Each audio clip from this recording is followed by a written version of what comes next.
Suite au décès de Léonie et de leurs enfants en 1855, Daniel semble disparaître de la circulation. Ou du moins, des registres qui nous sont parvenus.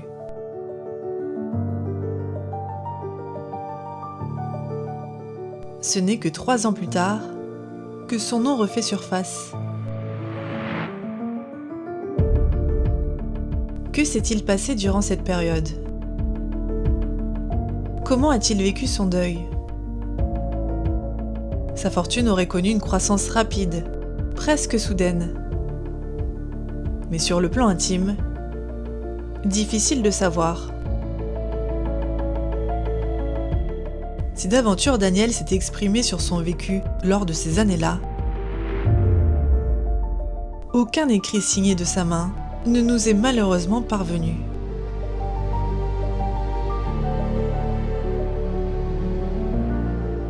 Alors, pour tenter d'entrevoir ce qui est resté non dit, seule une plongée dans les archives, qu'elles soient personnelles ou publiques, et au cœur de sa collection d'art personnel, nous permet, en cherchant bien, de reconstituer son parcours.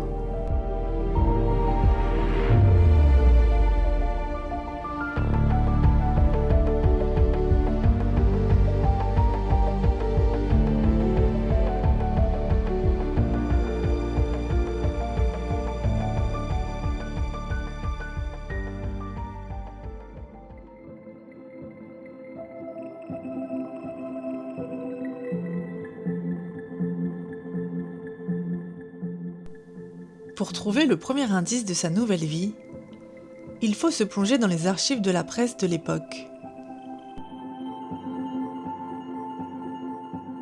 Simple hasard, ou déjà ici, une sorte de présage des événements futurs. Car c'est en effet dans cet article du Figaro que Daniel réapparaît dans la sphère publique. Il est mentionné dans cette brève comme ayant participé à une souscription organisée à la Bourse de Paris en faveur de l'auteur des Méditations, Alphonse de Lamartine.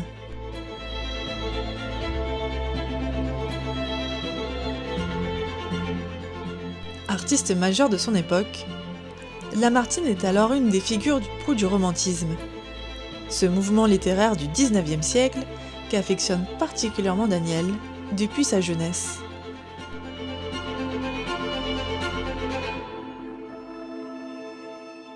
Car si à cette période, il baigne encore dans le monde de la finance, il faut savoir que le jeune veuf est déjà un grand amateur d'art. Qu'il s'agisse de sculpture, de théâtre, d'opéra ou bien sûr de littérature.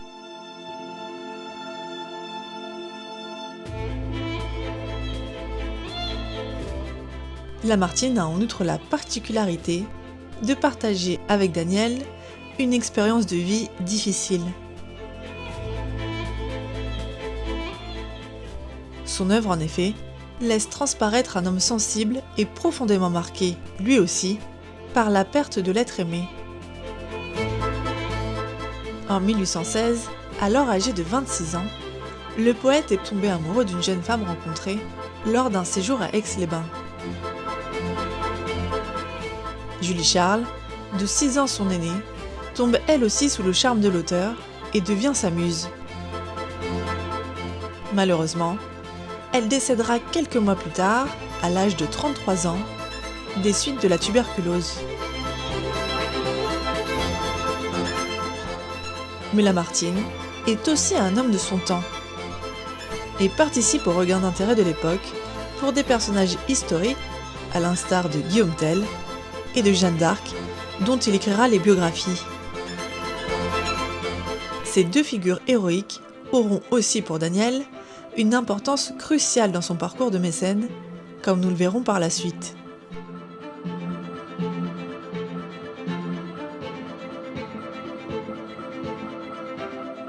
Enfin, si la souscription a lieu à la Bourse de Paris, ce n'est pas dû au simple hasard. Lamartine est également un homme proche du monde dans lequel Daniel a jusqu'ici évolué.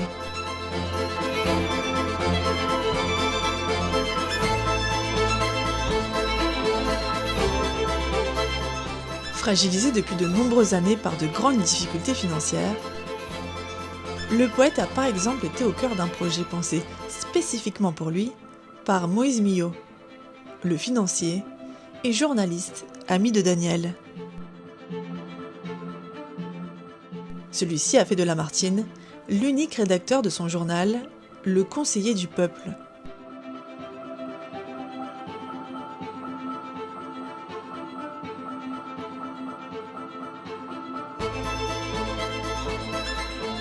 Ce premier acte connu de mécénat semble donc dès cet instant créer un pont entre le passé de Daniel et le destin qui l'attend. Car c'est en outre, par cette donation de 20 francs, qu'il semble aussi, pour la première fois, se présenter aux yeux du public sous le nom d'Osiris.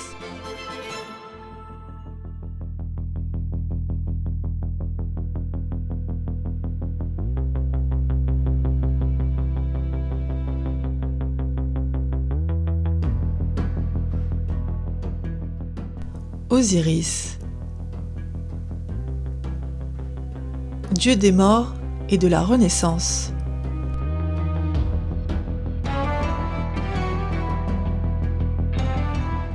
Divinité la plus populaire dans l'Égypte ancienne, Osiris est selon le mythe un roi bienfaisant et l'époux d'Isis.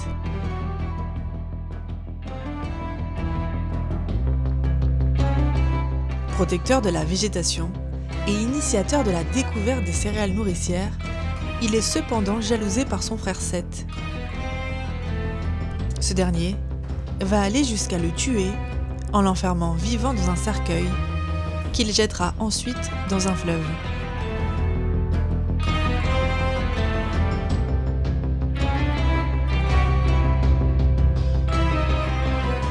Après moult péripéties, Isis le retrouve et grâce à sa magie, lui redonne temporairement vie.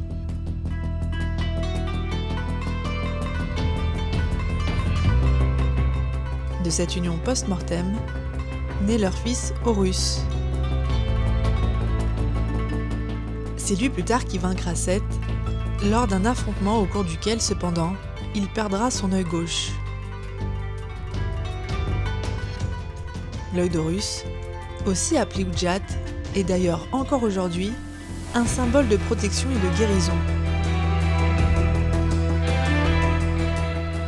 Osiris, quant à lui, devint le souverain du royaume des morts.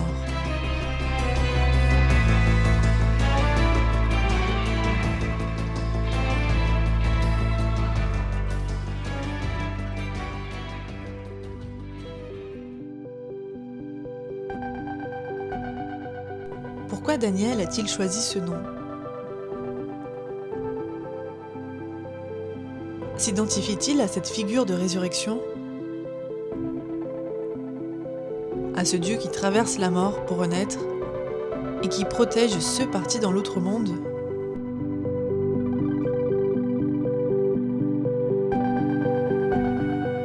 Déjà à l'époque, ce nom intrigue et interroge. Était-il doté d'un ego surdimensionné ?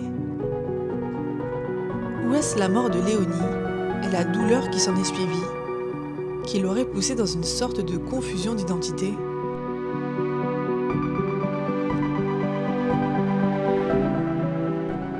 Vincent Hadot fait partie de ceux qui ont bien étudié la question. Il partage avec nous des éléments cruciaux de compréhension. En menant des recherches, parce que évidemment on l'a lu dans les biographies d'Osiris, Dominique Jaracet en parle bien, ça donne ceux qui entendent parler d'Osiris se disent « mais ça doit être un sacré mégalomane pour s'associer au nom d'une divinité égyptienne ». Et l'histoire veut que en fait, ce surnom lui a été donné par sa mère et renvoie au nom d'un bateau qui était en grande difficulté pendant que sa mère était enceinte. Alors, y était-elle ou était-ce un membre de sa famille qui y était? Toujours est-il que si le bateau arrivait à destination et mouillait au port de Bordeaux, sa mère avait pris la décision de surnommer son fils Osiris. Et quelle est la part de légende, quelle est la part de réalité? Toujours est-il qu'en cherchant un petit peu dans les registres du port de Bordeaux, il y avait bien un bateau qui s'appelait l'Osiris et qui, à ce moment précis, mouillait à Bordeaux. Donc, ce bateau a existé. Est-ce que l'histoire est réelle? Moi, j'aime à le penser. Et du coup, ça montre qu'à la fois encore, en signe manifeste de contradiction, on a en fait un homme qu'on croit ultra mégalo, qu'il est peut-être en partie, mais qui porte le nom d'un bateau inconnu, et pas d'un dieu égyptien. Un bateau inconnu, dont Daniel aurait même exposé chez lui une réplique, elle aussi aujourd'hui disparue. Toutefois, en tant que véritable personnage romanesque, Daniel semblait aimer entretenir un certain mystère.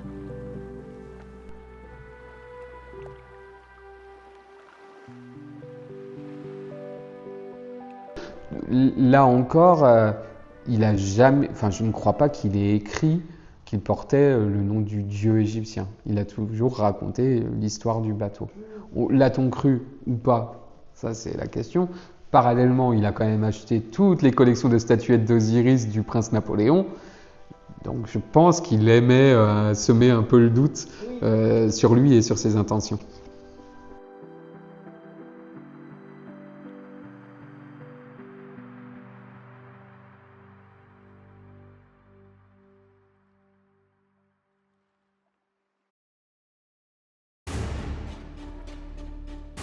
D'un point de vue politique, l'année 1858 est aussi une période de haute tension pour la France.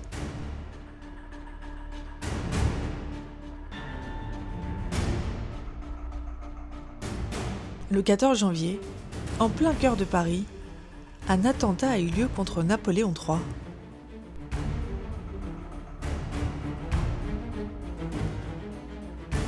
Alors que le cortège impérial se rendait à l'opéra de la rue Pelletier, 3 bombes explosent sur son passage. L'attaque fait de nombreuses victimes, mais l'empereur en réchappe.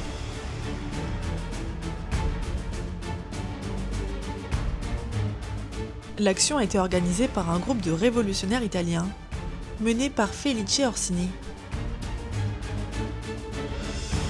Cet anarchiste accuse Napoléon III de trahir la cause de l'unité de son pays, alors morcelé en plusieurs royaumes.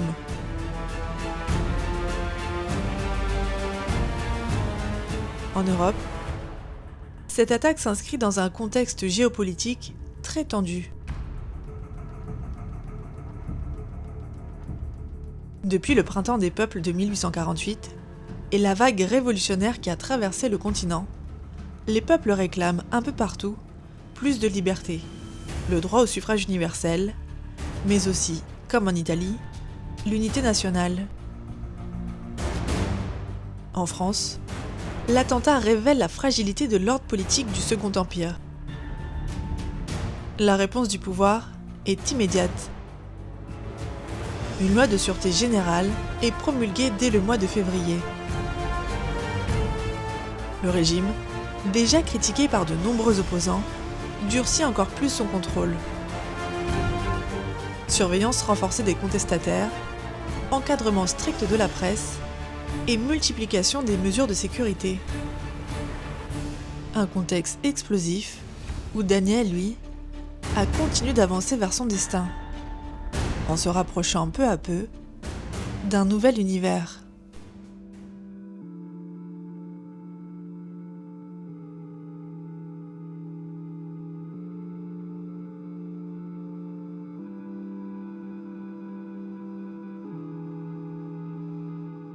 L'année 1861 est celle d'une véritable transformation pour Daniel, mais aussi pour Paris. Suite à l'attentat de 1858 dont il a été la cible, Napoléon III a décidé de faire construire un nouvel opéra, dont l'accès serait plus sécurisé et moins propice aux éventuelles attaques.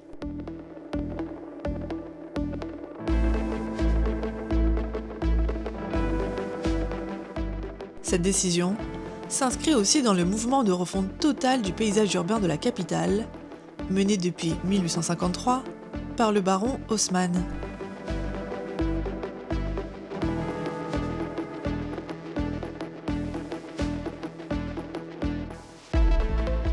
Un concours public est lancé. Plus de 170 projets d'architectes français et étrangers affluent.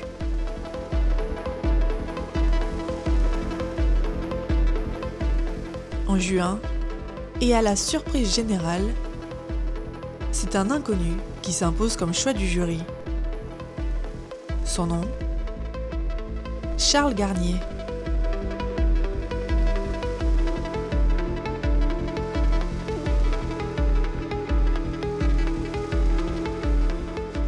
Né lui aussi, comme Daniel, en 1825, il a à peine 35 ans et voit à partir de cet instant son destin bouleversé. Au mois d'août, le chantier de l'opéra qui porte son nom est lancé, le faisant entrer à jamais dans la postérité.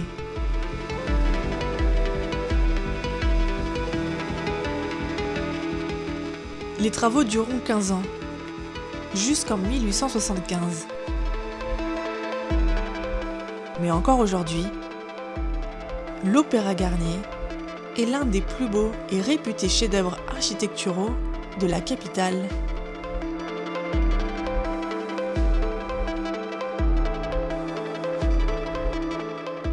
Pour Daniel, c'est exactement à la même période que 3 événements majeurs vont se jouer, en l'espace de quelques semaines.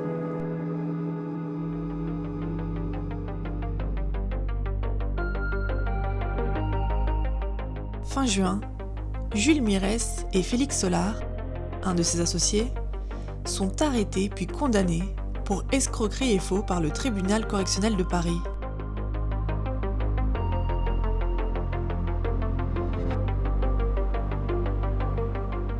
Cette affaire, liée à des investissements dans des chemins de fer italiens, brise leur carrière et met en grande difficulté leur autre associé, Moïse Millot.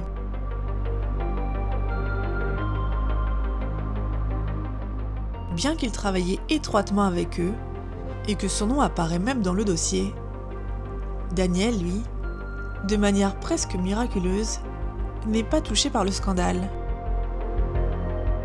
Peut-être marqué par cette affaire, c'est en tout cas à partir de là qu'il semble progressivement arrêter son activité de financier.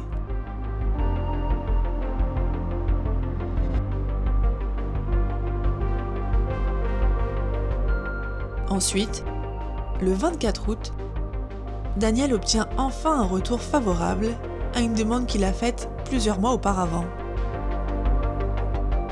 Celle de pouvoir porter officiellement le nom d'Osiris.